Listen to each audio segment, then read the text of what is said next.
Sang Rouge. They're chasing it all over America. I feel like we're finally on the verge of finding something now. Don't you, Zach? I think it's about time we ordered a new briefcase. Yes, I know this one carries a lot of memories, but it's seen too much. This hole's from the shootout in Tucson. And this stain's from Miami. Miami. Now that was a fascinating case.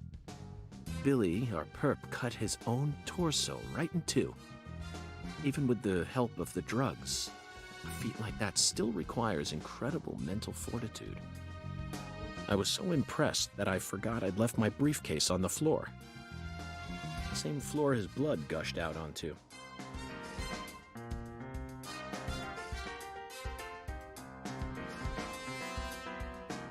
I know, Zach, I know. Now isn't the time for a trip down memory lane.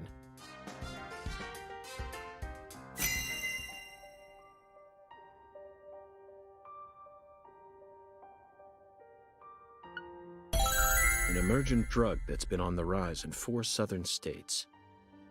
Personally, I think it originated right here in Louisiana. And Lise Clarkson's murder must be connected to it somehow. The 16-year-old girl who was murdered.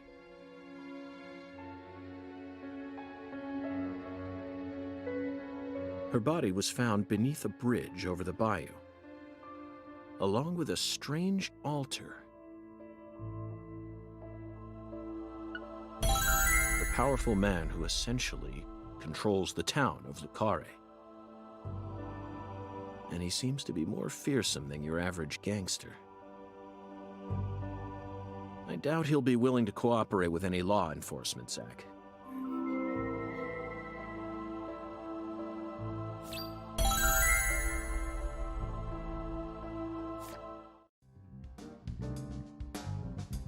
You know, I keep thinking about that movie we stopped to see on our way here, Zach.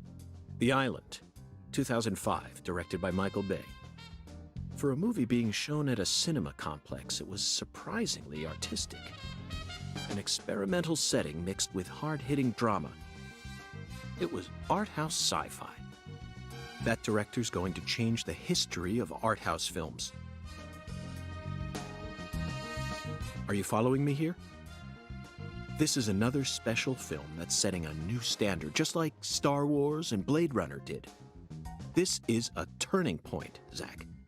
You may be witnessing the birth of a vital new word that will soon become a part of film history. Yes, this single movie may be responsible for creating a whole new genre several years down the line. A genre known as island movies. I sure like the sound of that.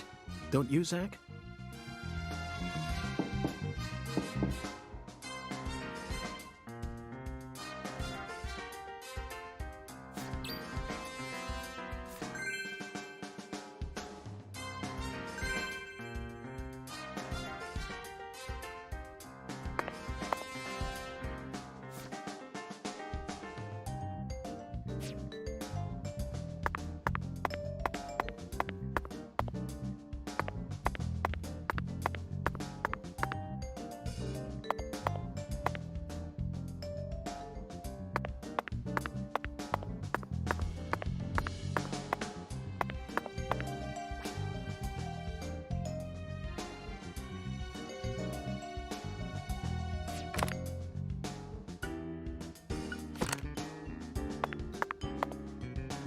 I'm very satisfied with the decorations and the size of this closet, Zach.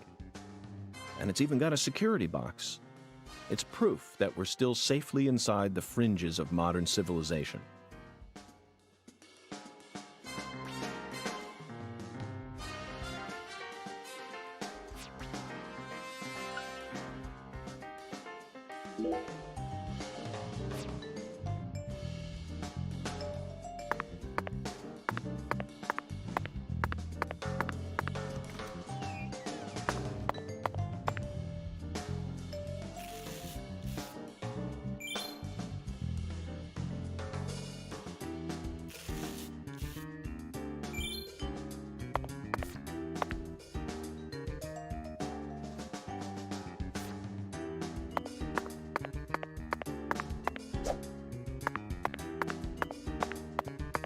Due to the nature of our work, we've had to stay at hotels all over America.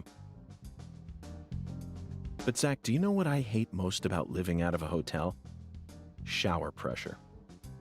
The shower was invented so that human beings could quickly bathe in large quantities of water, correct?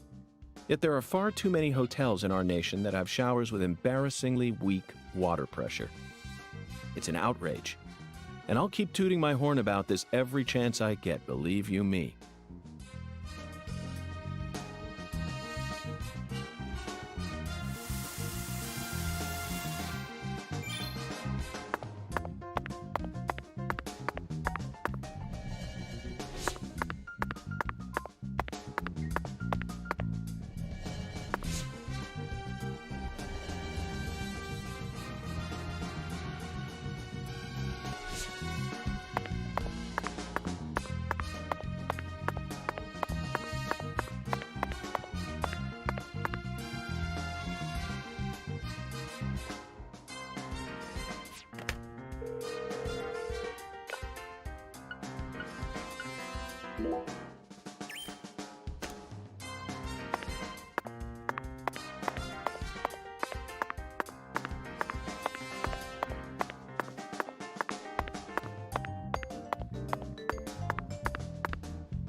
Hey there, Chef.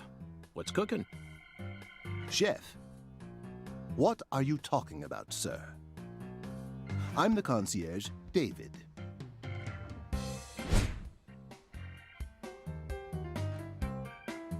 I just heard from our chef that you wish to learn the meaning behind our town's name. Yes, I've gathered that Le Carré is French, but does it have any special meaning? Why, yes, sir, of course it does. A very clear, logical meaning. All names have meanings. Would you like to know what this one means? Yes, I would. Jolly good, sir. Then allow me to explain. Le Carré means square in French. Ah. And? That's it. That's it? Yes, that's it, sir. Do take a gander at the town map in the lobby if it fancies you. It's beautiful, valuable, and old. I'm sure you'll understand once you see it. Now, please excuse me, sir. If you ever need anything, please don't hesitate to ask.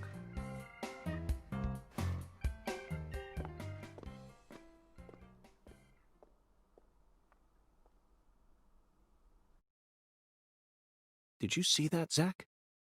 That was clearly David. Not a twin, not a split personality, just the work of a true professional. It's bizarre, but I can understand it. Remember what they say, the job makes the man.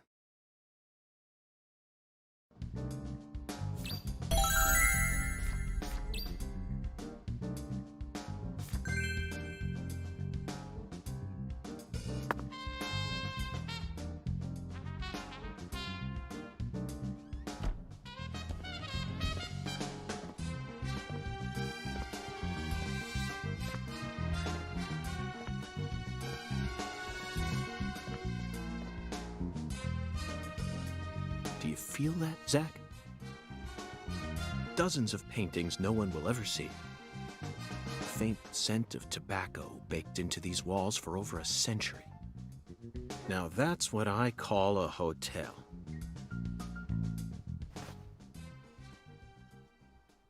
Zach, can you see him? His fashion sense is beyond me, but he appears to be a gentleman. Perhaps we should talk to him.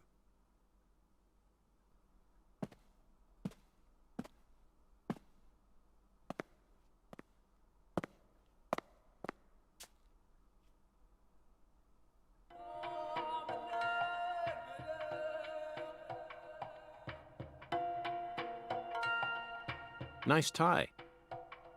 Did you buy it here? It's been a long time since someone spoke to me. No one these days ever tries to see me. They can see what's far in the distance, but are blind to what's in front of them. No. Maybe they're only pretending not to see. That's what civilized society does to people. Exactly. Ever since mankind got their hands on civilization, they zoomed away at a frightening speed. Zoomed away from what?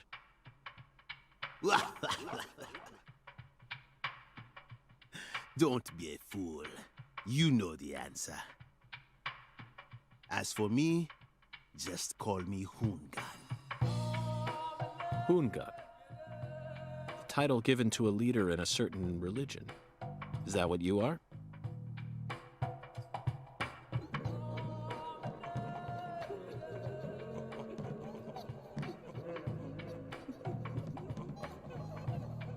Do you comprehend the oracle? The Oracle. Put on your religion hat, Zach. Here we go. Fell 10 maidens in the shrine of hunger. Find the flying serpent in the ambiguous zero. Dance with the flying serpent, and you will glimpse the other world. 10 maidens and an ambiguous zero. Got it. But what do you mean by otherworld? Follow the oracle.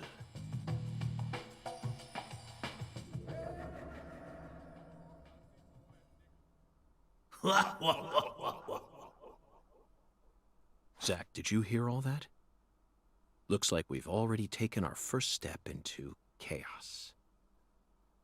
But such is our duty. We need to accept the chaos, let it inside, then carefully dismantle it piece by piece. And after we've put all the pieces back into their rightful places, the truth will reveal itself. Let's capture the truth and present it with a shiny pair of silver bracelets, Zach.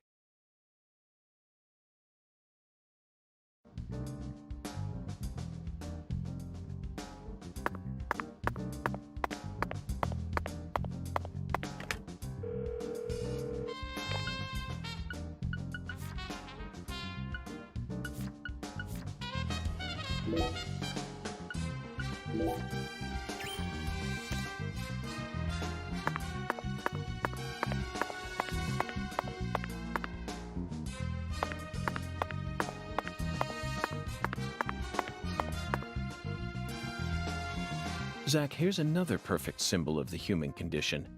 Hunting trophies. And it's a buffalo hunting trophy. Now that's a surprise. I've seen several trophies made out of human skin, but never a buffalo's. Looking at him brings out this strange feeling from within me. Yes, the very same feeling I got when watching a certain film from 1984, directed by Peter Hyams. 2010. The last scene in that film filled me with such a sublime, majestic feeling. It was filled with everything that was missing from the finale of 2001: A Space Odyssey. Just talking about it makes me want to watch it again. Let's watch it once we get home. Promise, Zach.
Zach, this is Lucare.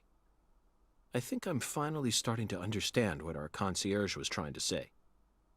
You can tell this town was built by a very methodical person. No, wait. Maybe they just didn't care, and that's why it ended up this way. It's just another symbol of mankind's obsession with molding nature to fit our own rules.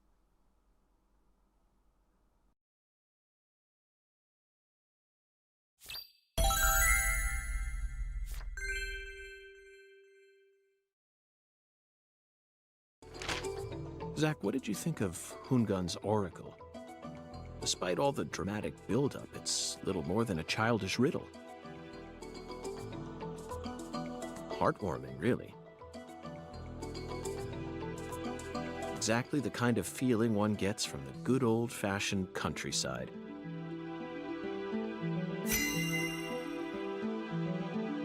Now let's start by tracking down those 10 maidens. The oracle gave us a place and an act. We need to go to the Shrine of Hunger and fell 10 maidens. Now, where in this town can one satiate their hunger? The hotel, and where? And the 10 things that need to be knocked down. Simple, right?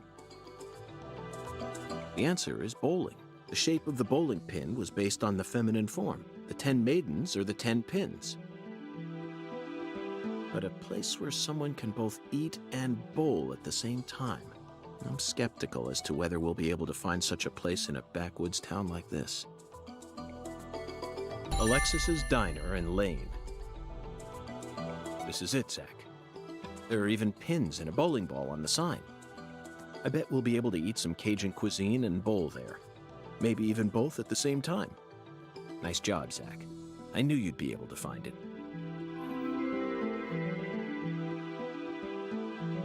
Now for the other oracle. There's no flying serpent on this map. Could it be a contrail or perhaps a dragon? I'm sure we'll find out later. First, let's just figure out where we need to go. Do you know what the ambiguous 0 represents?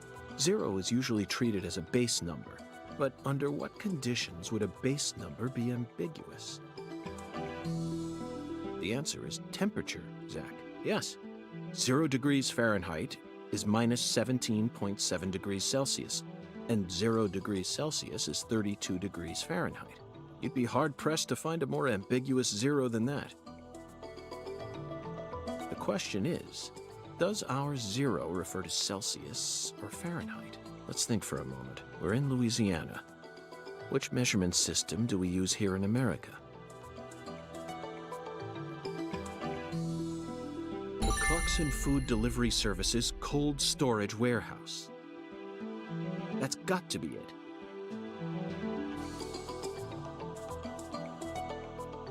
Even with this blazing sun in the sky, they can easily keep the temperature below freezing.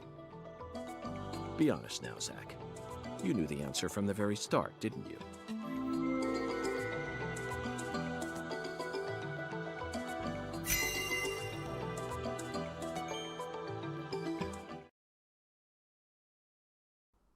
And how about that Hoongan? What a mysterious character. His oracles may end up determining how much time we spend in this town.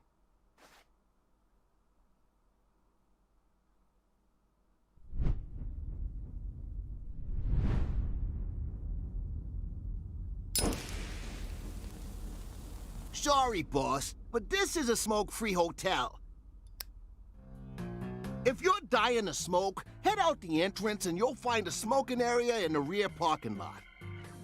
Don't tell me. You're the At bellboy. your service, boss. Are you good friends with the concierge and the chef? We work at the same place, yeah. But, I can't really say whether we're good friends with each other. We're all professionals, though. Nothing more, nothing less. I believe we've struck gold here, Zach. It just screams Deep South, actually. No, it doesn't. This is all his charm. So, if I want to smoke, I should go out the entrance and around to the rear parking lot? Bada bing, bada boom. Okay. I'll play by your rules.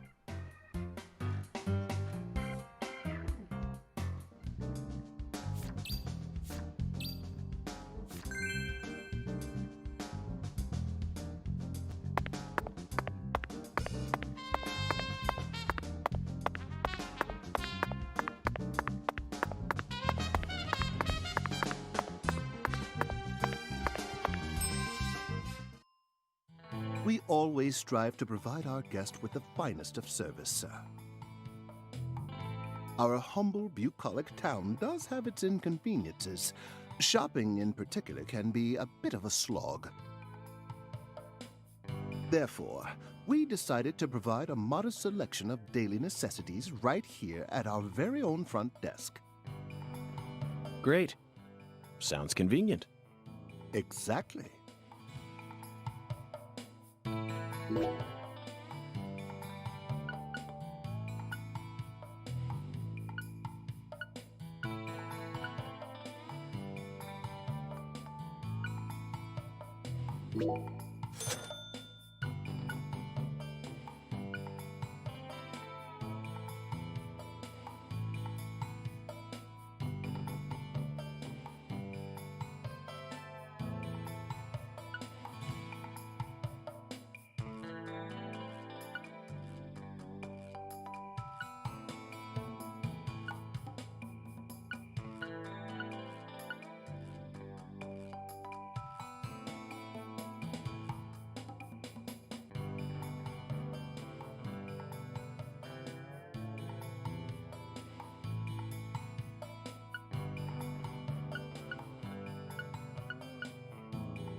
Please don't hesitate. Would you mind if I... By all means, please ask me. Do you run this entire hotel all on your own?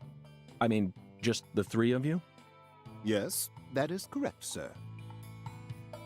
So you, or the three of you, own the entire place? Oh, heavens no, sir. The chef, the bellboy, and myself are all mere employees of this fine hotel. So the Clarksons own this place, too? Not quite, sir. This hotel opened its doors long before the Clarksons came to prominence. Impressive. No wonder this building has such a dignified air to it. Indeed. This is probably the only building in all of Lucare that has managed to retain its original appearance. So who's the owner? I simply must know the name of the person who had the fortune and sense to come into possession of such a fine building. The owner of this hotel is none other than David Jawara, sir. Zach, that's the fourth David. It all makes sense now. It'd be stranger if only the owner was a completely different person. I sincerely hope I get a chance to meet him during my stay here. If I may, Mr. Morgan, sir, I don't think that's such a good idea. Why not? Unfortunately, our owner has a bit of a personality problem. The three of us here describe him as having a fractured mind.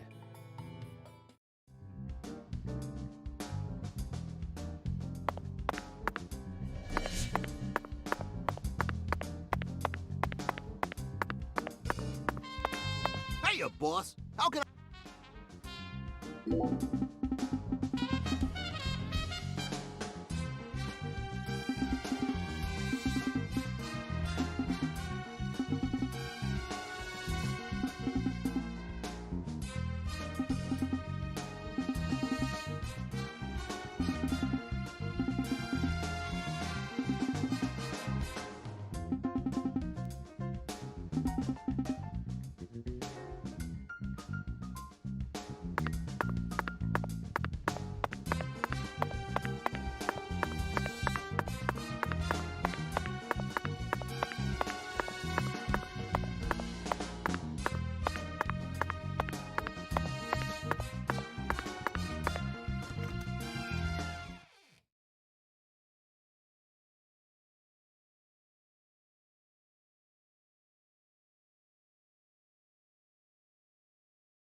Compared to non-smokers, smokers have a 4.7 times greater chance of getting lung disease.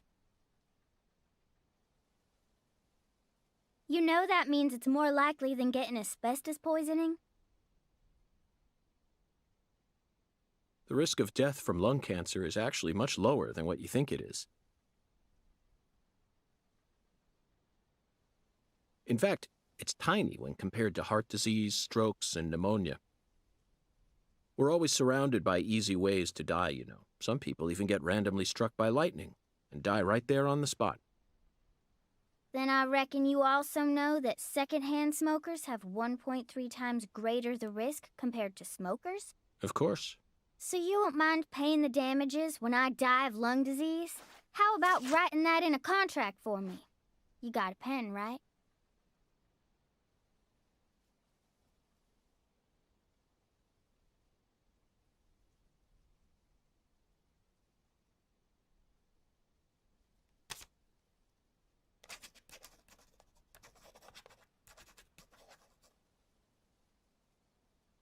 I promise to protect you from all the evil in our world.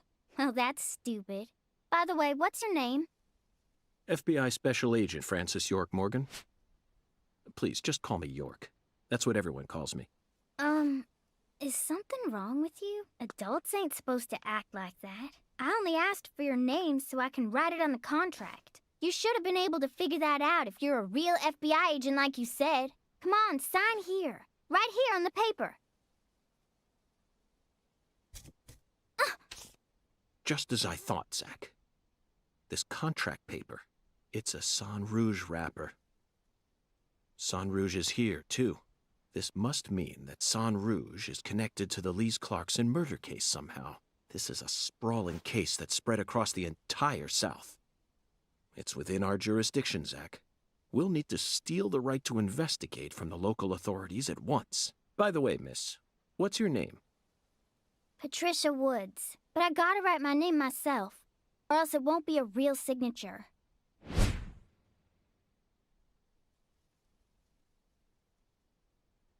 Tell me, Patricia, does this town have a sheriff?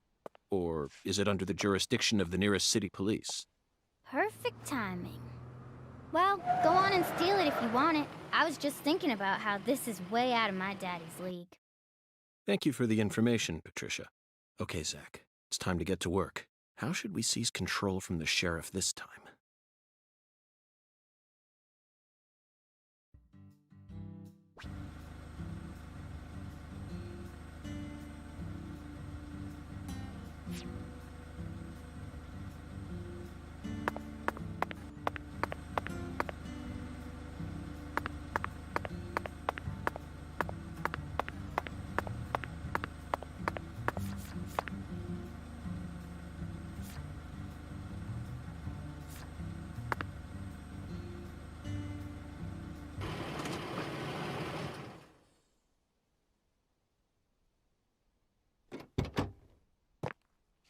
Hey there.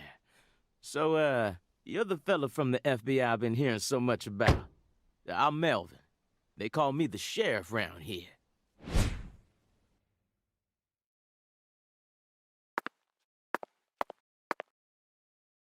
FBI Special Agent Francis York Morgan?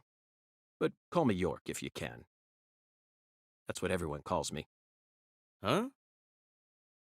Well, all right. Mr. York. How's that sound? Fine by me. I'm sure you figured this out, but our town's a small one. Yeah, folks are already busy spreading gossip about how some FBI agents come to town.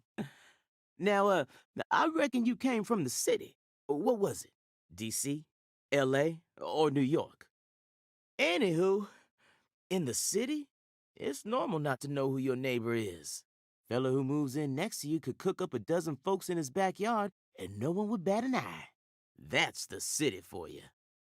Now, I never lived in one myself, but I visited them a few times, so I know what it's like. All pigs must die in the city of wolves. Yeah! Now, does that sound badass or what? I bet you'd... Hey! I know, CLG. I'm just trying to make a little small talk, that's all. Anywho, round these parts, everyone knows each other's name. So lots of folks get leery when they see an étranger like you. And since it's my duty to protect the town, I thought I'd stop by and say hello. Zach, it looks like this sheriff is quite the happy-go-lucky type. A clear indication of just how peaceful this town is. Melvin, about the Lise Clarkson case. I knew you were here for that case. Can't put one past the FBI. So they even got eyes on the smallest of towns like us, huh? Our world is filled with information. and it's all within their grasp. FBI, the Federal Bureau of Investigation.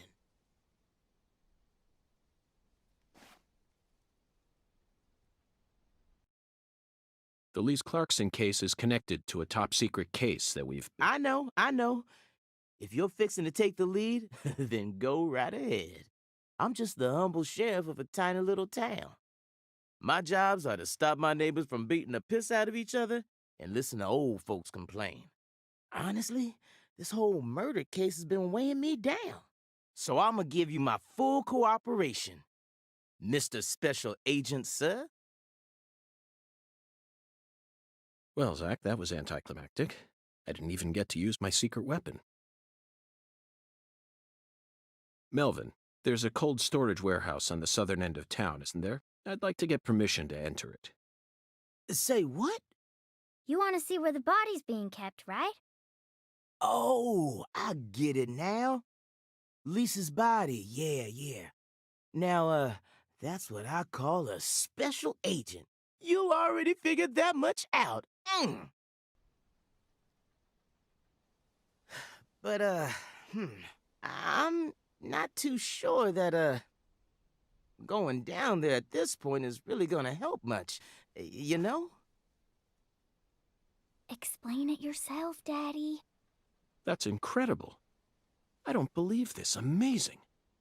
Did you hear that, Zach? They put the body in a cold storage warehouse. This is fantastic. Insanely fantastic. Really? Well, how about that? Well, all right then. I'll head on down to the warehouse ahead of you and make sure we get permission to search it. Sounds good. The management company only keeps the warehouse open during certain hours, so you'll have to come during those hours.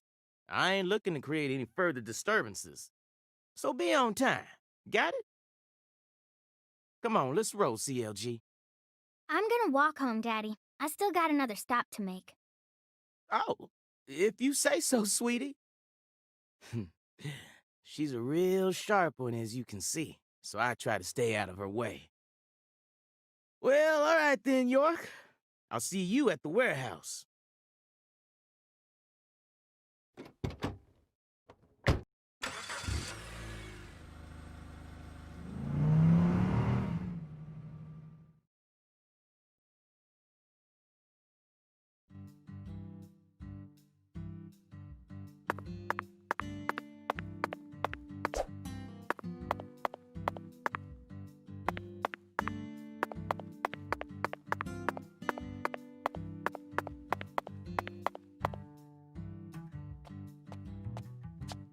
Hey, you. You ain't secretly cutting kids up and sticking them into jars while you work as an FBI agent on the surface, are you? Or using your FBI connections to sell kids to child trafficking organizations? I've arrested people who've done both, but I've never engaged in either of those activities myself. Of course, I have imagined doing such things in order to learn more about the psychology of the criminals I deal with. It was just a joke. Why are you getting all serious? And don't tell me what you imagine, or else I'll get scared of you for real. Hey, can I come with you? You signed a contract with me, remember? And besides, I'm kind of worried about my daddy. Do whatever you like. This is America, land of the free. But I have one condition. What condition? Don't ask me about Zach. It's a private matter. Zach, it feels like she's carrying something with her. Kind of reminds me of you back when we first met. I can't leave her alone like this. You feel the same way, don't you?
Melvin called you a strange name. CLG, I think. What exactly does that mean? Clever little girl. That's what it stands for, at least. It's nice that he made up his own nickname for me and all, but it sounds kind of weird. I wish he'd call me something normal, like just Patricia or Patty, you know? Patty? Now that name's got a ring to it. I like it. How about Zach and I call you Patty from here on out? Do whatever you like. Weirdo. You're heading to the warehouse, right? You gonna go straight there? Well, I'm not sure yet. I'll have to talk to Zach. We're also on a mission to fell 10 maidens, you see. I'm eager to visit Alexis's diner in Lane, but we've only just arrived in this town, so it might be nice to stroll around a bit. What? I thought you came here to investigate. Patty, you're still just a child. Why do you worry so much? We're born to be free. And this is America, land of the free. You should always feel free to do whatever you want. Isn't that right, Zach? Maybe I shouldn't have come with you. I'm getting kind of nervous now.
Zach, it looks like we were right on the money.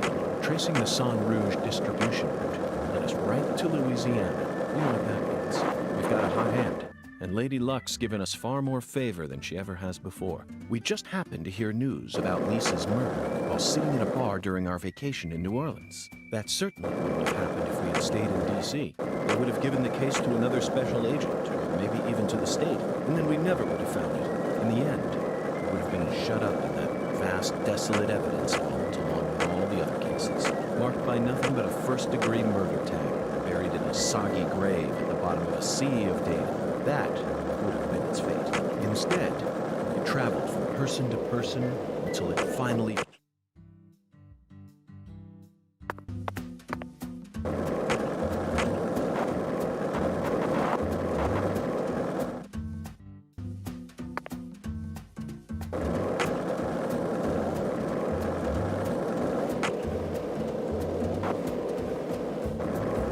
So,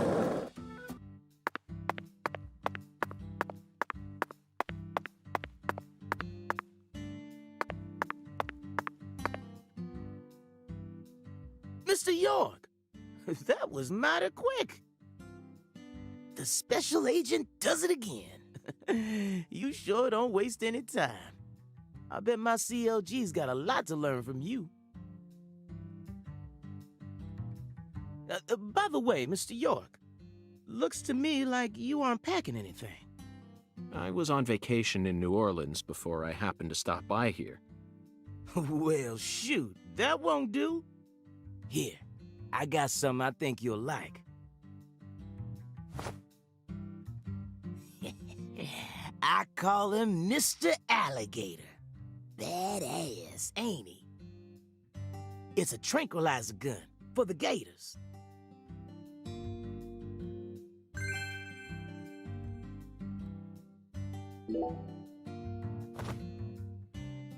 And here's a radio.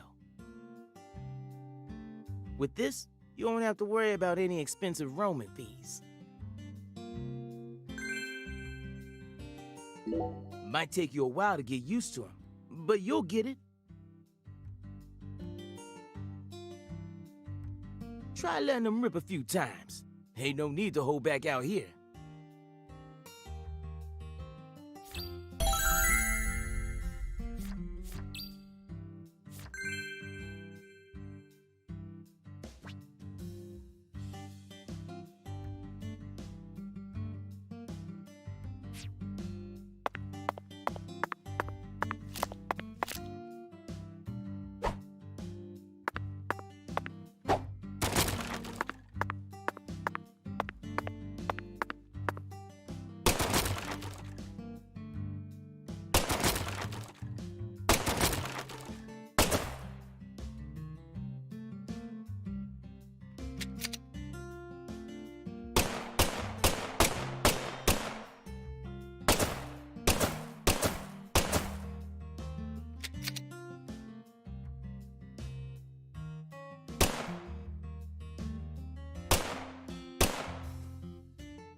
Now this is an intriguing weapon.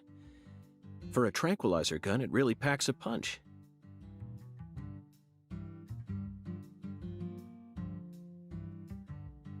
But I'm afraid I'll decline. After all, this town is peaceful, isn't it? Well, sure it's peaceful. At least the humans are. But the animals are a different story. Remember what I named it? There are some real mean-ass gators out there in the swamps, and every now and then, they wander into town. One of them even went and ate a kid once. It happened a long time ago, but still. One chomp's all it takes. They swallow down every last bit of you. Poor kid's parents didn't even know what to put in his coffin.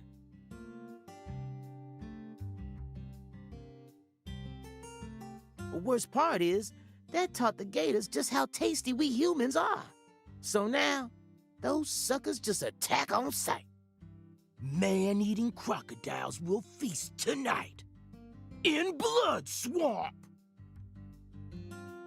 You know he's fibbing, right? Gators don't attack folks. I never heard about no kid getting swallowed by a gator. Actually, Patricia, you're wrong. I'm what? Alligators do attack people. and it could happen in any town. Huh? Alligator, 1980. Directed by Louis Teague. It takes place in the Midwest, I believe. A teenage girl's pet alligator gets flushed down the toilet. Then, in the sewer, after growing over 30 feet, it finally starts to go after humans. It's an extremely edifying movie. Back when I first saw it, I had a pet hamster. Hey, Agent York. What's your first order of business? You're in charge now, remember? Well said, Patricia. I nearly lost sight of my true goal. Melvin, I couldn't help but notice the name on the side of that truck. This facility is connected to the victim, isn't it?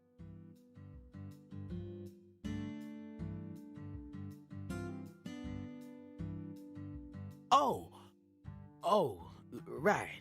Yeah. I reckon I better start from there. I'm gonna tell it to you straight right from the beginning, Mr. York. As you guessed, this warehouse is run by the Clarksons. The victim's father, Danny Clarkson, is the one who manages the whole place. Okay, but why did he choose to store her body in his own warehouse, right? Well, that's 'cause there ain't no other place to store it. Our town has a clinic inside a church, but no morgue. Whenever someone kicks the bucket, we just bury him in the graveyard right outside of town. But not this time. We got a murder on our hands this time. We need to give Lisa's body an autopsy and keep it stored, right? So we had no choice but to rent out a corner of this warehouse. I see. So that's what led to the ingenious choice to store the victim's body in a facility that her family owns. Anywho, this is where the real story begins. Truth is, a few days before you got here, Lisa's body went missing. Missing? Yeah, all of a sudden, poof. Did you leave the warehouse unlocked? I most certainly did not. I locked the whole place up and made sure no one could get inside. No one stole the original key, and I couldn't find any fingerprints at the scene. So, in other words, this is a locked room mystery. The body of a beautiful young girl walks at mid... Hey! All right, CLG. Reckon I should have told you about this earlier when you first said you wanted to come here. It just didn't seem like the time or place as I remember. Anywho, how about we call it a day and head back to my office? You can go through all the files there. No, thank you. This is what I came to investigate. But Lisa's body isn't here anymore. You sure? That doesn't bother me one bit, Melvin. You see, I met a skeletal gentleman on my way here, and he was kind enough to give me an oracle.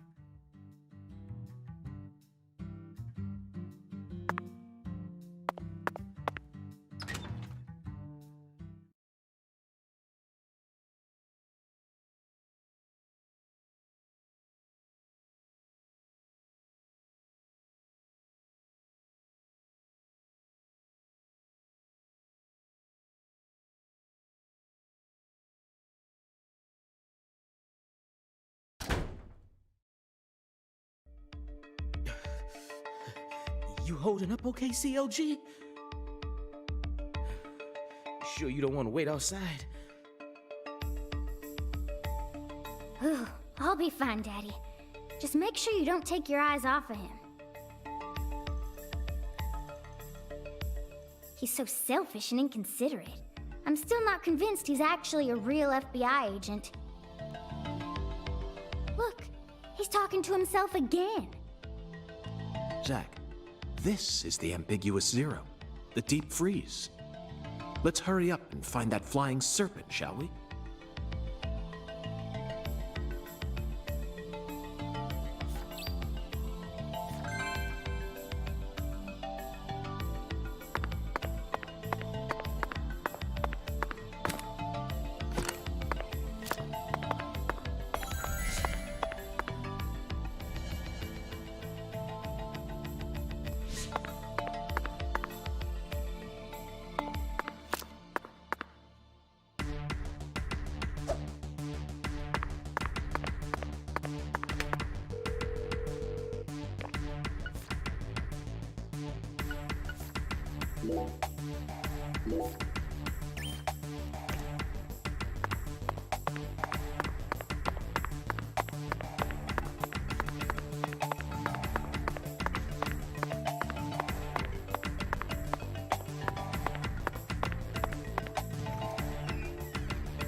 Good God Almighty.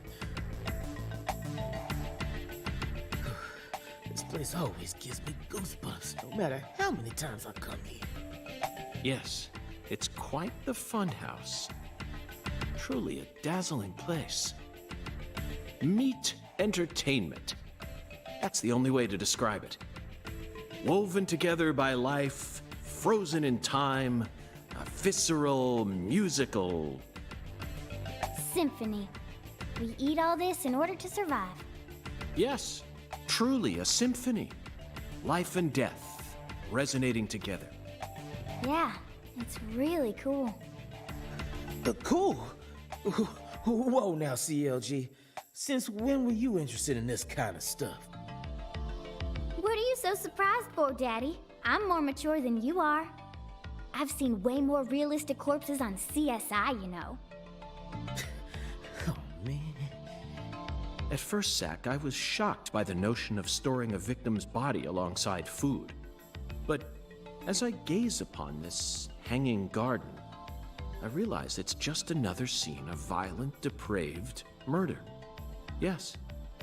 All we need to do is change our point of view, and things will expose themselves in utterly new ways.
Melvin, I'd like to take this opportunity to ask you a personal question. In the hotel parking lot, when I first met you, the picture you had on your dashboard happened to catch my eye. Was that your wife? Oh, her? Yeah, that's my lady, all right. Candy. Her name's Candy. The prettiest girl in town, which makes me the happiest boy. A shooting star landed in a rural town, right on top of a man who now has a meteor struck hard. You always keep her photo with you? You bet I do. The truth is, Candy's a little sick right now. She can't even leave the house no more. So I always keep her photograph with me. Kinda feels like we're always together, you know? I see. You care for your wife a great deal. But this means that... Yeah, that's right. My mama had me before she married Daddy. But it don't matter. He's still my real daddy to me. Oh, thank you, CLG. And you're my pride and joy. Well, Zach, isn't this a heartwarming scene? But there's one thing I just can't get out of my mind. Don't you think that photograph looked a bit too old? Perhaps Candy is already... No, let's not think about that. It might be a private matter, just like you, Zach.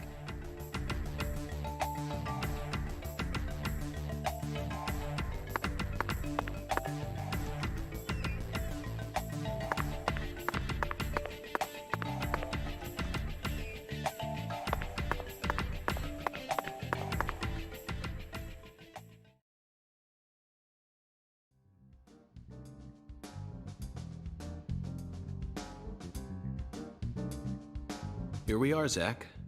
The morgue. They stored the victim's body in a cold storage warehouse operated by her family. I'd love to shake the hand of whoever came up with that one. Hey, Agent York.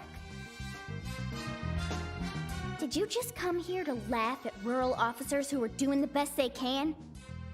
We don't have any special facilities like you people. What else did you expect us to do, huh? Don't compare us with city folk. This is Lucare. Or maybe you're just disappointed that you didn't get to see the bloated, decomposing corpse of a young girl. Sorry, you're right. I went a bit too far just now. But don't misunderstand. I honestly think it's a fantastic idea. I'd never try and bully your daddy. Better not. Thank you for understanding.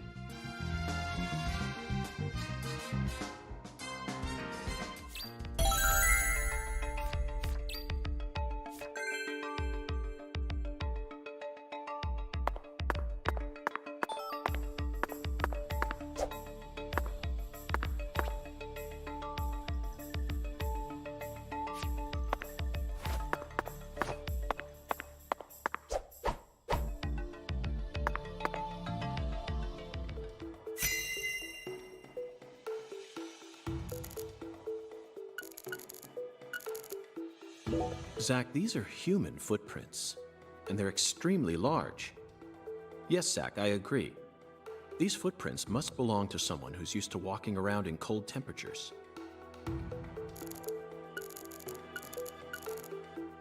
These pallets are a mess. Looks like this area isn't used often. Still, the idea to store a body here. It's a novel, sophisticated idea, unlike anything I'd ever come up with. Look at the thermometer, Zach.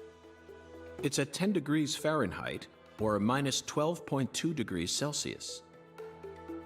This must not be the ambiguous zero. Boxes that got left behind. I can't tell what's inside. What do you think, Zach? I'm gonna go with okra. Yeah, okra. I'm sure it must be okra. That's a staple of the South. An icicle. Never thought I'd see one of these down in the South. Zach, can you see that? Look closely. That's right. There are 4 imprints in the frost on the top of this.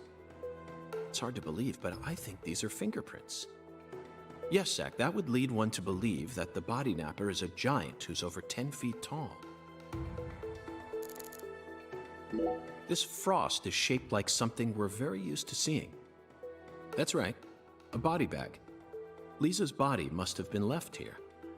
But there are no signs that the bag was dragged away. So our criminal must possess monstrous strength.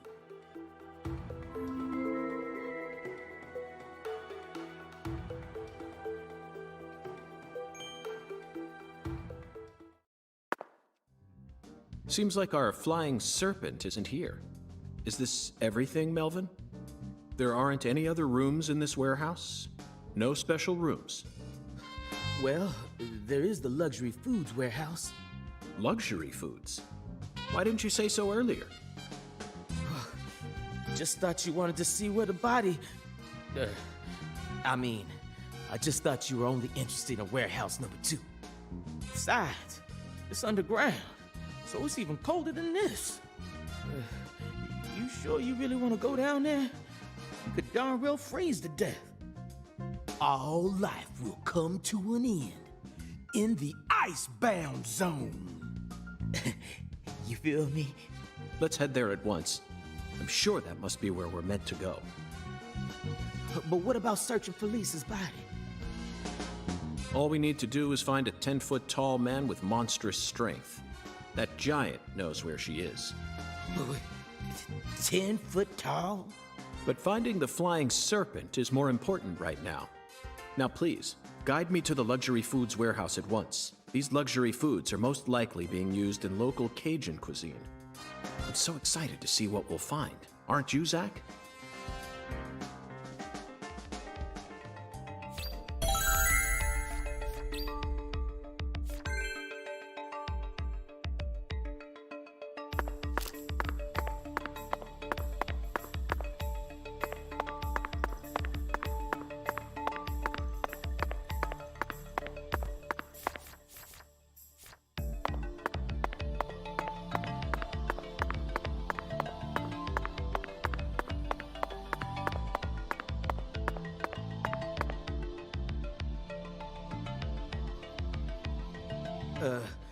That elevator needs a key, Mr. York.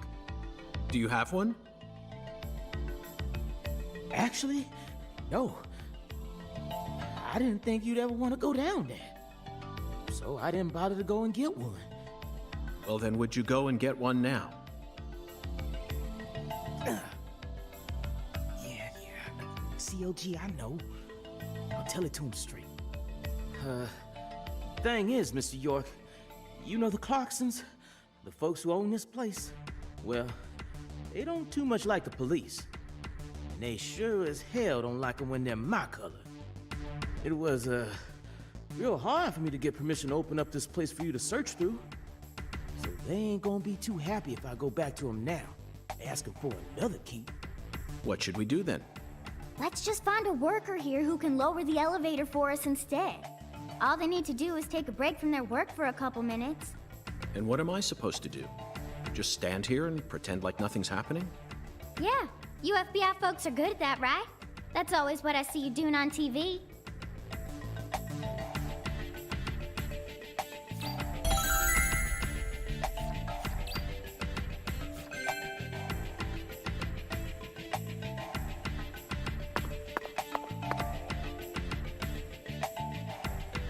The elevator won't move. Think you two can go and I'll search around here in the meantime. I know they didn't make you a special agent for nothing.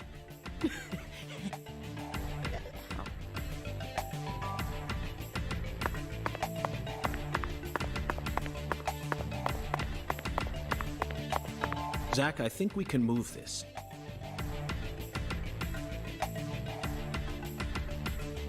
Better check back here as well, just to be on the safe side.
You're not going to let me sometimes take... Isn't that right?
Zach, the human ability to adapt is a frightening thing.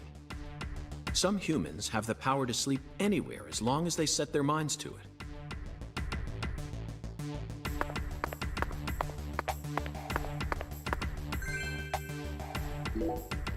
Now we should be able to operate the elevator. No need to worry.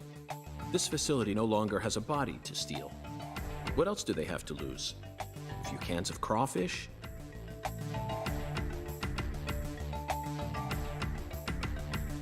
I feel bad for him, but it's for the sake of the investigation. I'll write him a letter.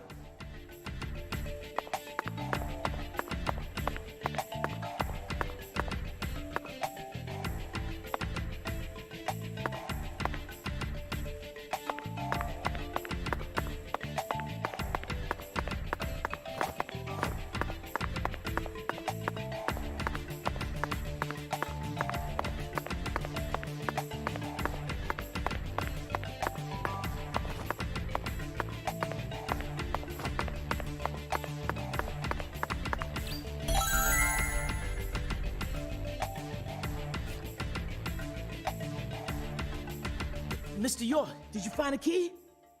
Ha! Now that's my special agent. There ain't no stopping you. Want to head straight down? You bet. Let's sally forth, Melvin.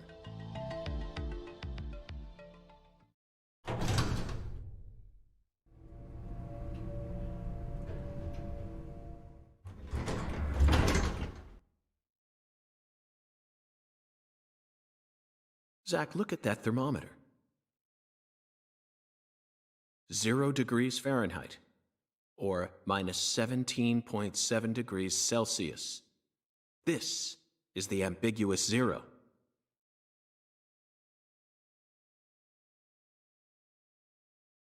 Hey, Avery!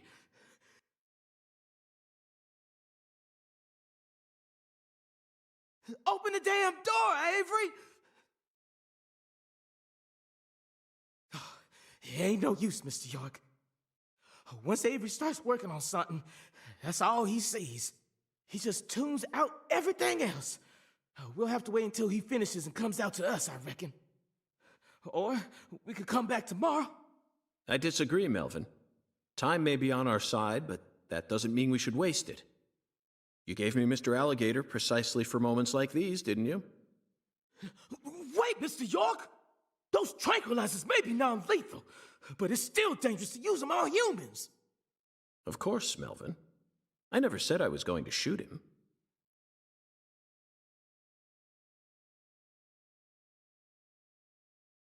You're gonna shoot some meat to get his attention. I'm right, ain't I?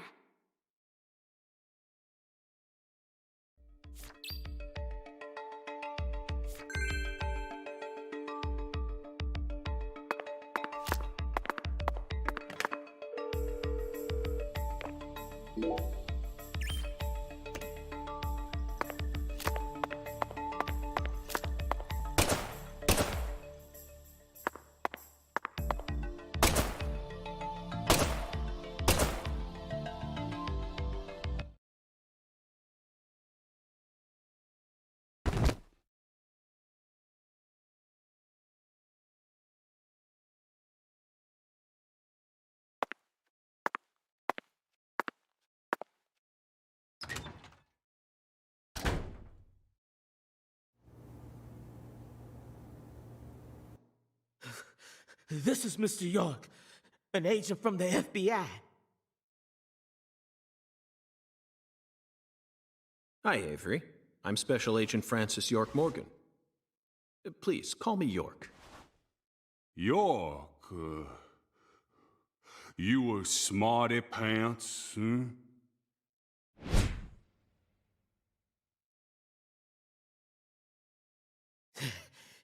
He's shyer than he looks.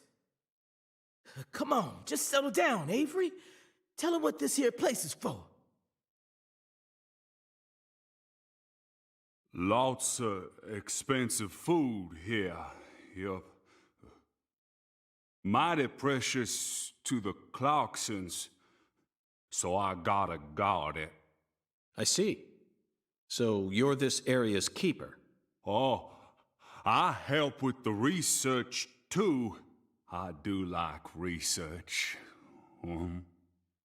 Research? What are you talking about, Avery? This doesn't look like a lab to me. Oh, ain't no lab. It's a warehouse. Ain't no lab. Smarty pants scientist does the research. I ain't no smarty pants, no. He's a bit slow in the mind, but he ain't a bad guy. Oh. Your story about the giant who carried Lisa out. Don't tell me you think it's him. I mean, it's true that he's free to come and go as he pleases in this warehouse, but... No, as far as I can tell, he's just a bit over 6'5". The one who moved Lisa's body must be at least 10 feet tall. He's clearly too short. Too short, huh? Well, if you ever happen to find a man who makes him look small, I'd sure like to meet him.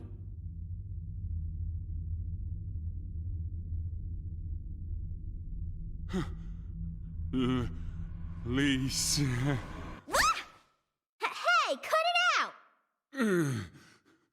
Lise? Why? Avery, that's not Lise. Not Lise? This is Melvin's daughter, and my precious assistant. Unfortunately, Elise is no longer with us. Lise!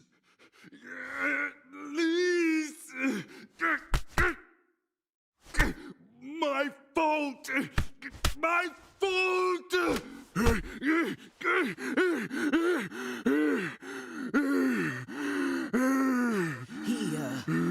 I guess he's sort of like Lise, you know? See, the poor fella's got himself a childlike mind. You know how normal kids tease other kids in order to get attention? Well, with this big lug, sometimes folks who don't know him too well see something and end up calling the police. But I know that deep down, he's got a good heart. Hey, Mr. York, I'll keep him busy, but I'd appreciate it if you'd hurry this particular inspection along. Just holler at me if you find anything. I reckon that'll make it easier for you to go do your thing, yeah? Melvin, I think you're finally starting to catch on.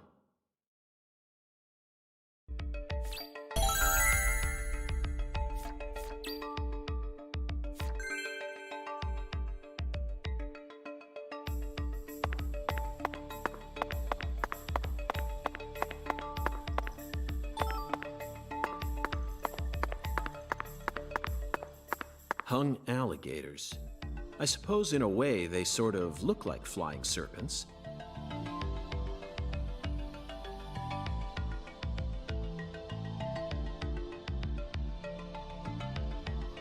Oh, but that's pushing it. Remember, we're in a dark basement here. They'll never reach the sky.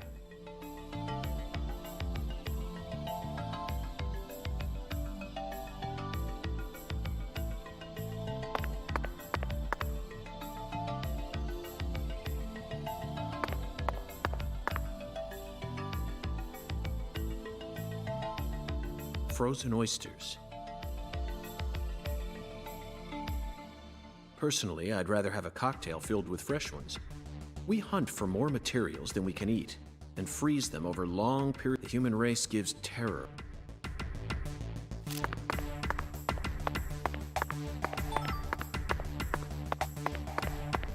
Cans of onions, bell peppers, and celery. The absolute basics for any Cajun dish.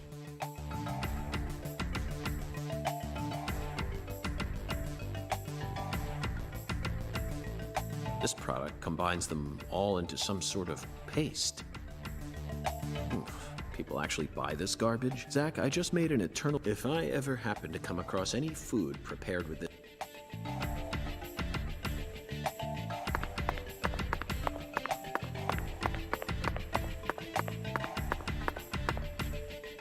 There are torn off claws and legs scattered all over the ground.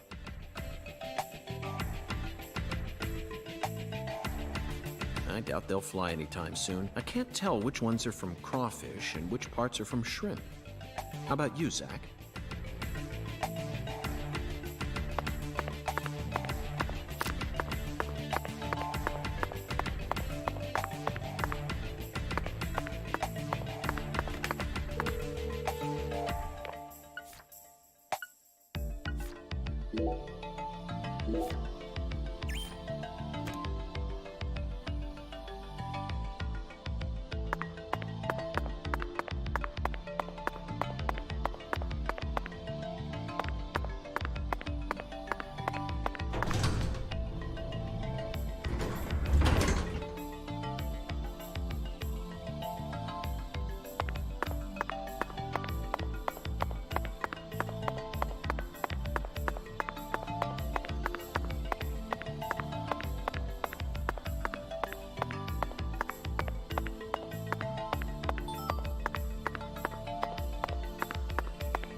And now here's some real Cajun cuisine.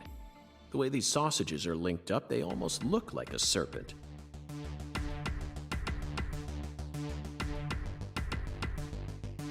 But it's hard to imagine them flying. Let's move on, Zach.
Avery, this box looks special. Clocks and food, for their home. Melvin, Is this the Clarksons' family crest? Oh, the dragonfly? Yeah, that's the Clarksons' mark, all right. Ain't no big deal, though. You can find those all over town.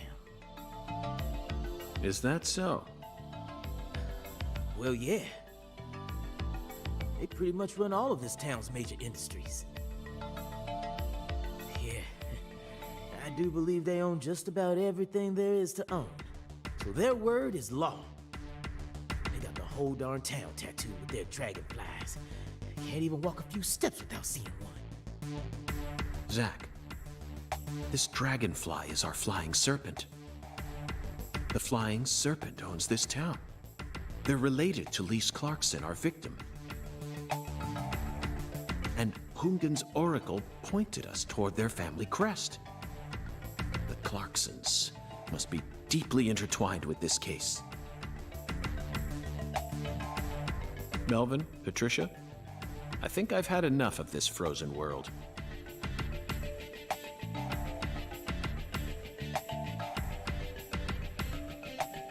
Let's head back out to that merciless sun.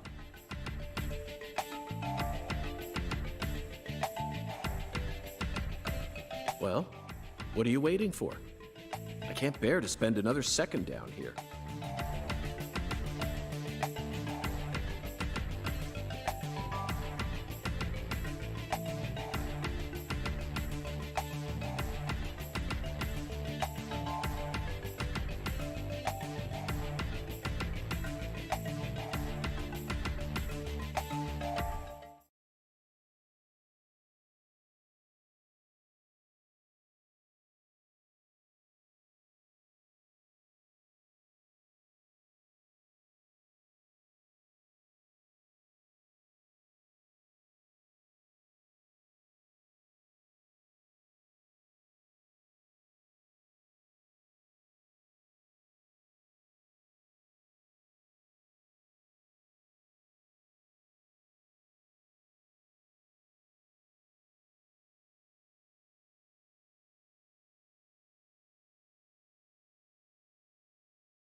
Whew.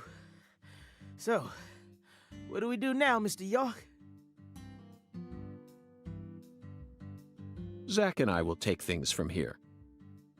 Then what should I do? Tend to your sick wife? I don't know.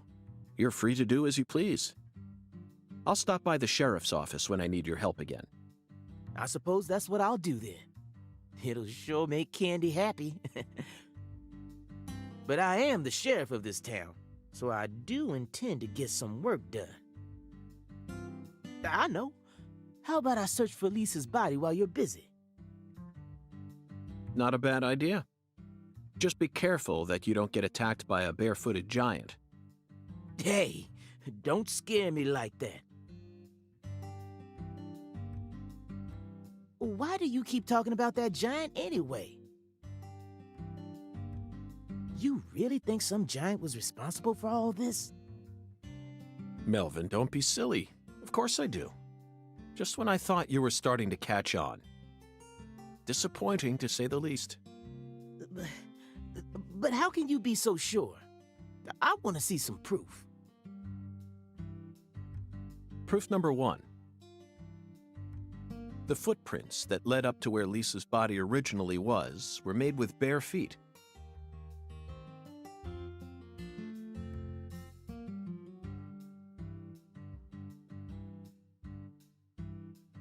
None of the prints looked similar to those of common insulated boots, and the arches of the feet were visible. The person who carried out Lisa's body must have had very large feet. I'd say they were at least 16 inches. Proof number 2. I found fingerprints on the cord of one of the hanging lights in the warehouse. The fingerprints weren't aimed up from below. They were coming directly from the side. Clearly, the giant moved the light because it was in his way. He pinched the cord with his fingers. Proof number 3. There was nothing else found in the vicinity where Lisa's body was stored. This means the giant carried her out without dragging her across the floor. But there's only one set of footprints. The only conclusion I can draw from this evidence is that a barefooted giant, standing over 10 feet tall, carried Lisa's body out. That concludes the entirety of my proof. Any objections, Melvin? But there ain't no way a human could ever be that tall. Have you seen every human alive with your own eyes? Well then. You need to forget all your preconceived notions when embarking on an investigation. Whether you come face to face with a 10-foot giant or a skeletal gentleman, you always need to accept everything that comes to you with a clear mind. Do that, and eventually the truth will reveal itself to you. You're a smart kid, I'm sure you understand. Well, I'll be damned. I'm sorry I ever doubted you, Mr. FBI Special Agent, sir. A sharp eye and flawless observational skills, uncovering the truth with a heady intuition. I won't ever question you again. Heck, I'll do whatever you say. That's it, Melvin. I'm glad you finally caught on. Okay, time to go, Patty. You know this town well, so I'd like you to accompany me from now on. Patty?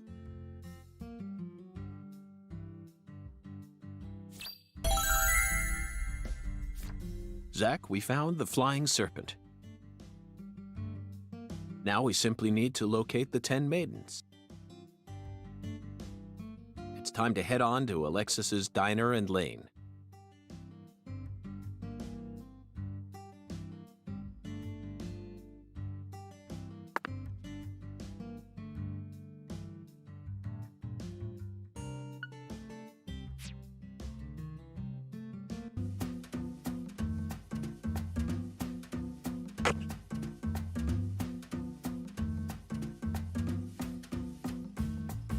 Did you notice it yet?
100%, right? No sugar, only milk.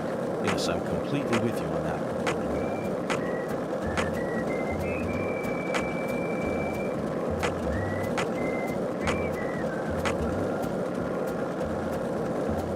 Did you notice it yet? The streets in New Orleans were a mess. All busted up and undergoing maintenance. The city was built on a swamp, so the ground is soft. All it takes is some heavy rain to cave it all in.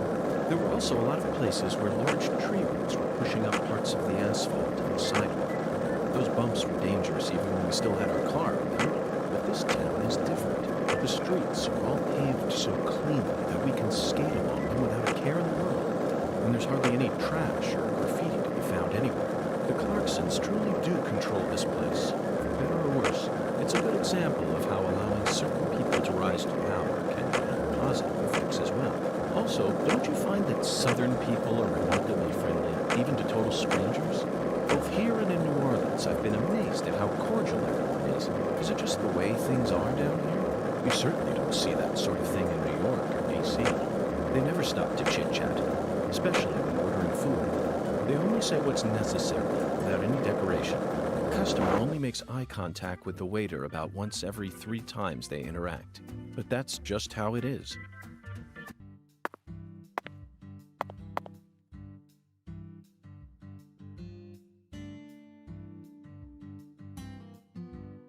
Patty, is something wrong?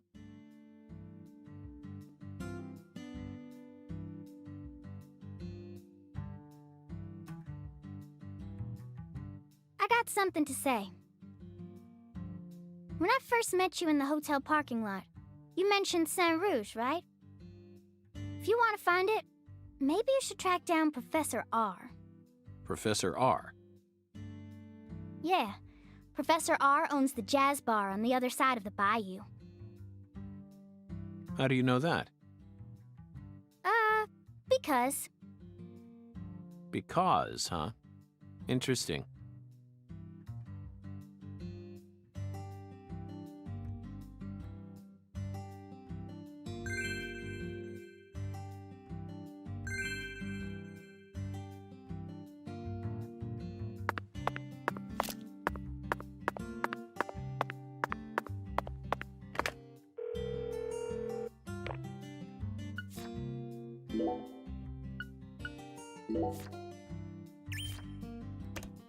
By the way, Patty, what do you...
10 maidens, Zack. Let's topple their hourglass figures and complete this oracle once and for all. Oh, my Lord. I don't believe I've seen you around here before. Sorry, honey, but you can't smoke in here. Since you're with Patricia, I'm guessing you're some friend of Melvin's. He's Agent York from the FBI. This is Alexis, the owner of this restaurant. I'm helping out Agent York in his investigation. We signed a contract. Oh, my Lord. Well, ain't that something?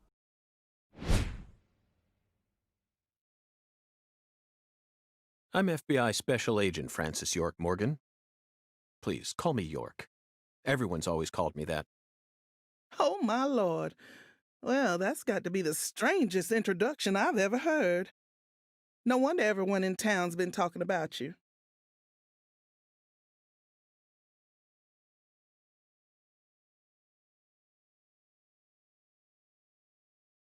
I want a chocolate sundae, but no cherries. I want 2 wafers instead. Don't put too many Rice Krispies on it. Oh, but don't scrimp on the chocolate syrup either. Oh, my Lord. And what'll it be for you, honey? Alexis, are these photos of the town? Oh, you like my pictures?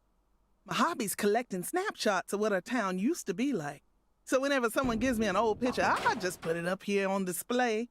Our world these days feels a bit cold to me, you know? Just thought it'd be nice to help folks remember what it was like in the good old days. Zack, did you hear that? The good old days. Even in a remote town that's already far behind the times, there are still people who yearn for the past. She told me what was going on, you know. What? Lise, you don't need to try and hide it from me, honey. Last time she came here, she told me all about it. Some odd fella was following her around, stalking her like. What kind of fellow? She said he had a really tall shadow. How tall? As tall as an oak tree. Did that ring any bells for you? Sadly, it didn't. I know just about everyone in this here town, but I ain't never seen a man who stands that tall. Maybe it really was an oak tree and she just mistook it for someone. Sometimes the silhouettes of them trees with lots of Spanish moss hanging down make me feel a little funny too. I don't think so, Alexis. Lise said the shadow was following her, correct? That means she must have been stalked by a man as tall as an oak tree. If she had only mistaken an oak tree for a person, she wouldn't have described it that way. She might have said, It felt like a crowd of people was staring at me. Yes, exactly. She certainly wouldn't have talked about being followed by someone. Thank you, Patty. Zack, this data is all very intriguing, but it isn't the answer we're looking for. We came to knock down the 10 maidens, remember? Oh, yeah! Booyah! Oh, I got a turkey! Truly mesmerizing, Zack. This is why I never tire of small-town investigations. Same goes for you, right?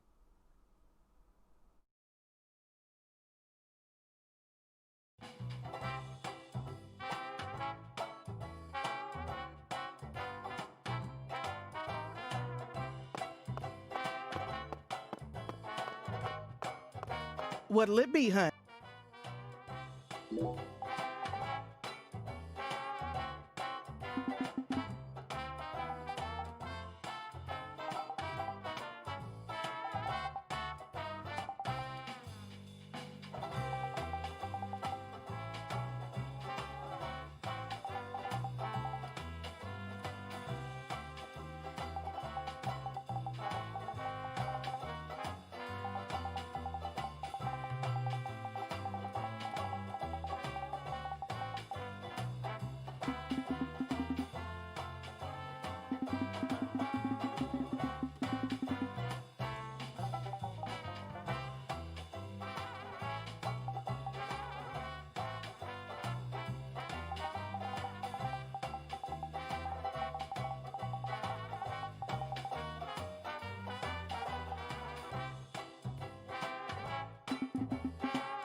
You're not going to let me finish sometimes taking the most, isn't that right?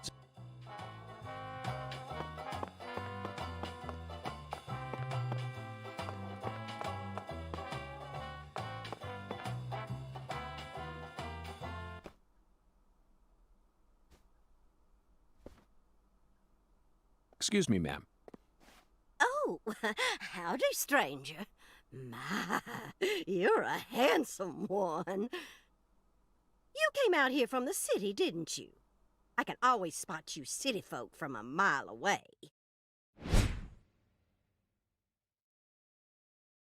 I'm FBI Special Agent Francis York Morgan. Would you mind calling me York, ma'am? Oh, so you are from the FBI. I thought as much. So sophisticated. Well, my horoscope in the paper today told me I'd be meeting someone new. And those horoscopes never miss. They're the real deal. Well, one even predicted when I'd bowl my first perfect game. Oh, no!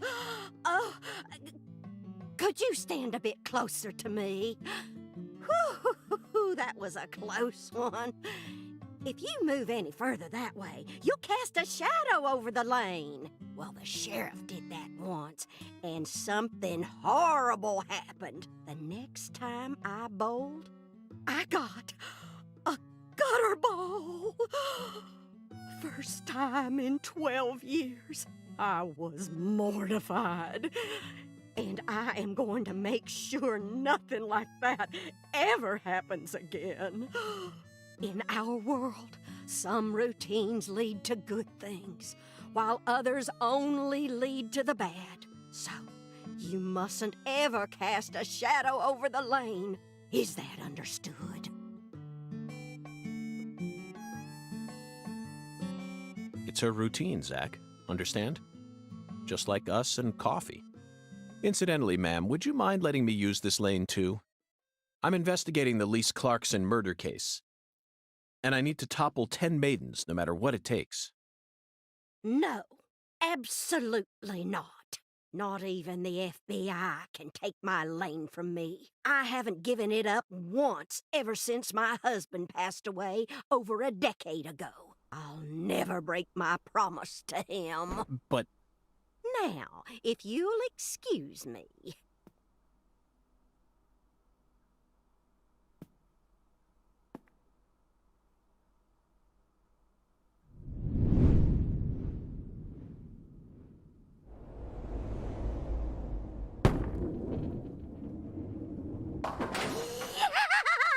Ooh, you like that?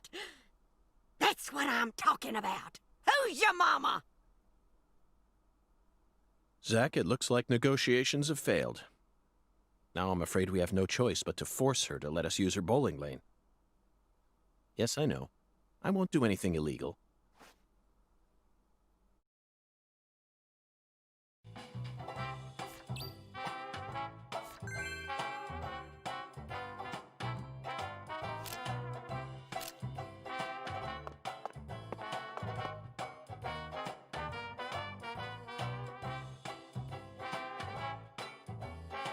Excuse me, Mrs. Carpenter.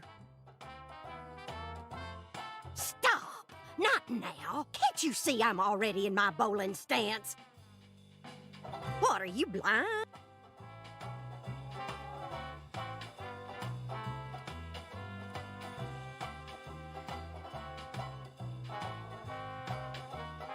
Holy mother of bowling balls, let me pick up this split. Holy mother of bowling...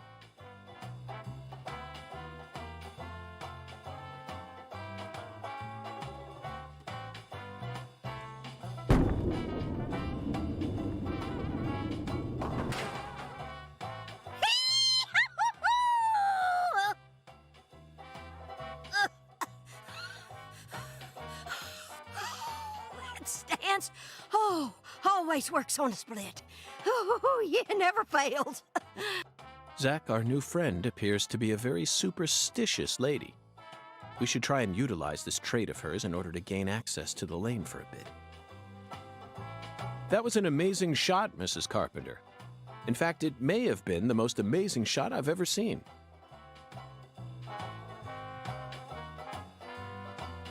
Speaking of which, where did you happen to find all those neat little items? The ones you used to help you bowl that split just now. Ooh, taking a liking to my collection, have you? Oh yes, a great liking. I buy all my charms and power stones from Erzuli Frida. Erzuli Frida.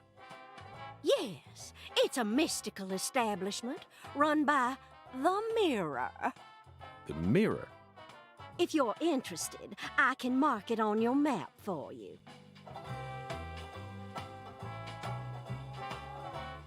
Zach, this is it. Erzuli Frida. There must be a treasure trove of dubious trinkets on sale there. We may even be able to find something capable of changing her mind. It really feels like we're in the deep south now, doesn't it?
I thought you came here to bowl.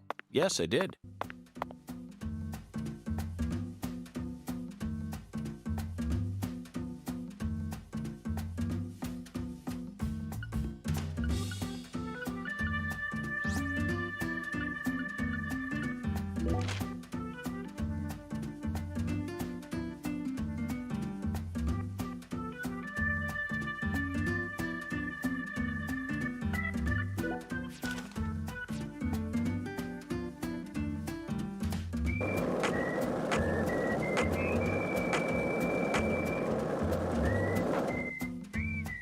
This town sure is peaceful, Zach.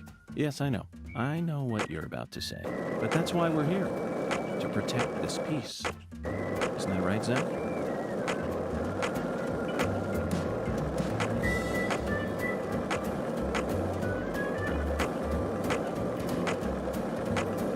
Zach, you're a coffee person, right? No sugar, only milk. Yes, I'm completely with you on that one.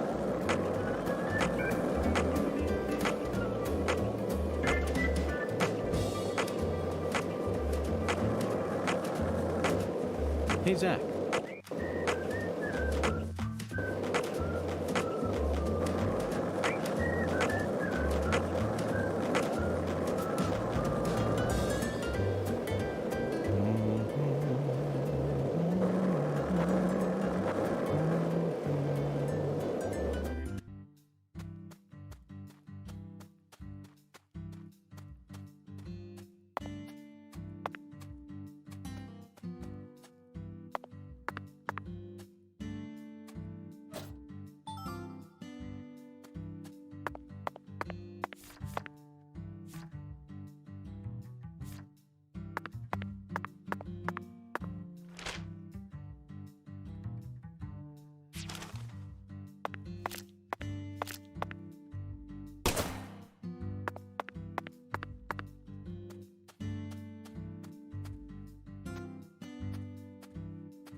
This is the Deep South. I feel it every time that molten hot sun pours down on me. Don't you, Zach?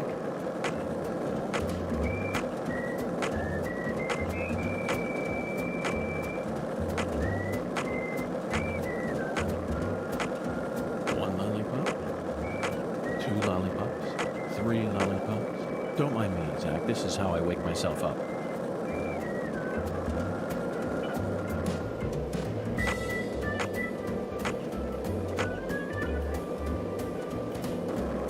So, what do you think of him? Yes, I'm talking about him. Boonda. Is the skeletal gentleman friend or foe? Or does he merely exist outside the realms of either? Still too early to tell. But it's clear that he'll be the key to uncovering this case's mysteries. That's what my soul tells me.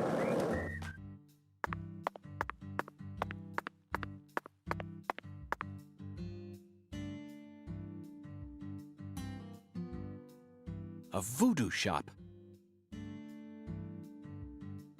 It's a voodoo shop. Just looks like a dumb souvenir shop to me. Of course it does, Patty. You're much too young to understand the true value of such a place.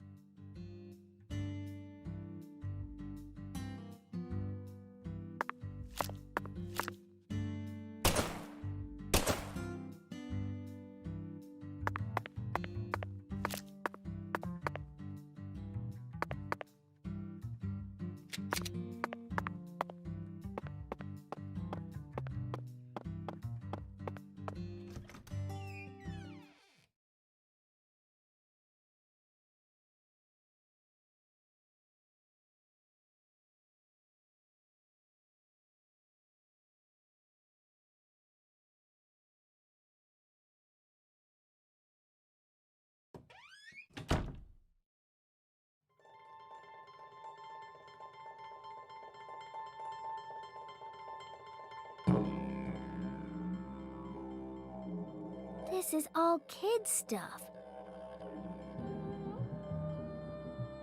It's just a bunch of charms. I'm allowed to watch TV and go on the internet, but I ain't allowed in here? My daddy makes no sense sometimes. You agree, right, Agent York? This is all just kid stuff. Look at this, Zach.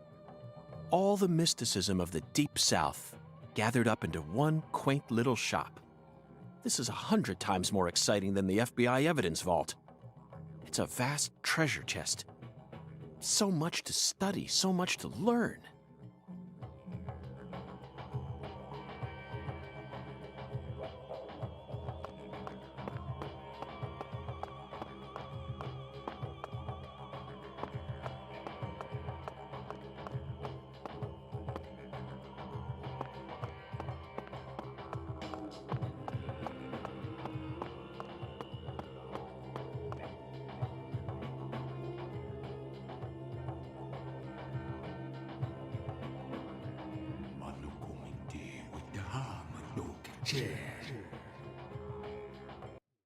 Thou art a seeker, and I see the object of thy desire.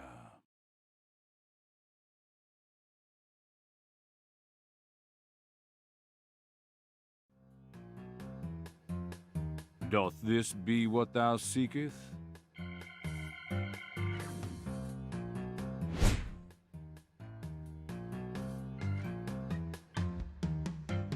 I could sell it to thee now,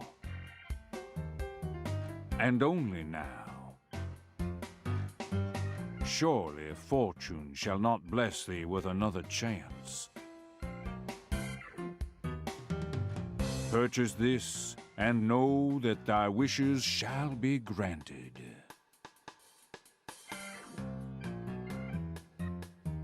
That's crazy. Even I can tell you're getting cheated, Agent York. I disagree, Patty. This person can be trusted. I've been studying people for quite a while, so I can tell. That figurine is connected to our future. My price is true. What say thee?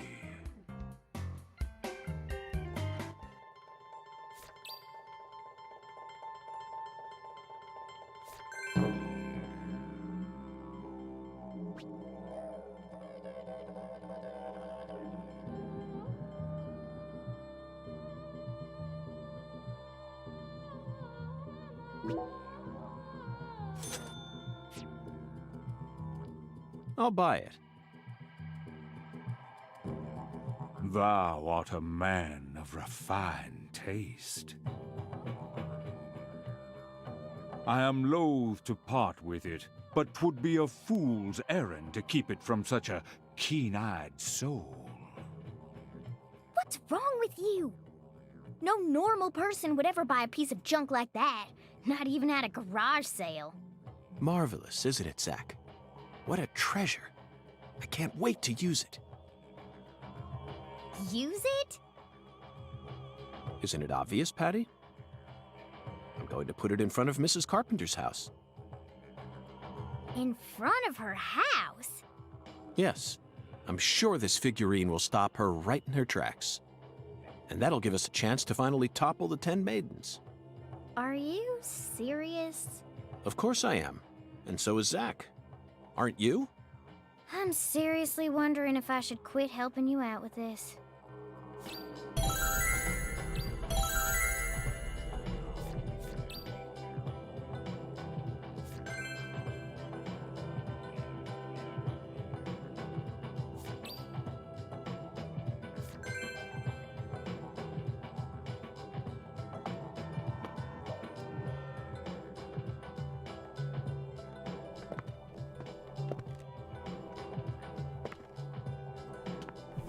Whoa. That was close. Well, look at you, all standing there like you're expecting me to apologize. Huh, it's your fault for not paying attention. What? Got a moment? Can't say I do. I'm in a hurry here. I won't take up too much of your time. I'd just like to ask you a few questions. I said I'm in a hurry, Peckerwood. Now get out of my way. Patty, who is that? Kalina Clarkson. PJ Clarkson's second daughter, and Lisa's mother. Zach, we've found ourselves a Clarkson. Oh, no, she's not here. My dolly. Oh, she's not here. My dolly isn't here. One of the key persons in this case just came out of the woodwork to meet us. Now things are really getting interesting. Isn't that right, Zach?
So, what do you think of him? Yes, I'm talking about him. Boondock. Is the skeletal gentleman friend or foe? Or does he merely exist outside the realms of either? Still too early to tell. But it's clear that he'll be the key to uncovering this case's mysteries. That's what my soul tells me. By the way, Zach, Boongon feels very...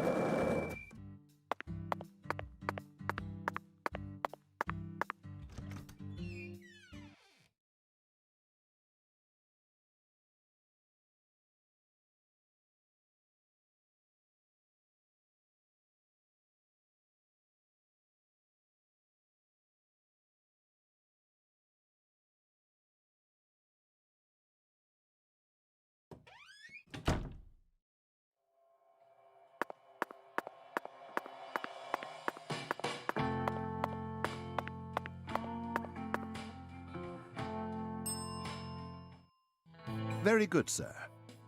Please, come right this way.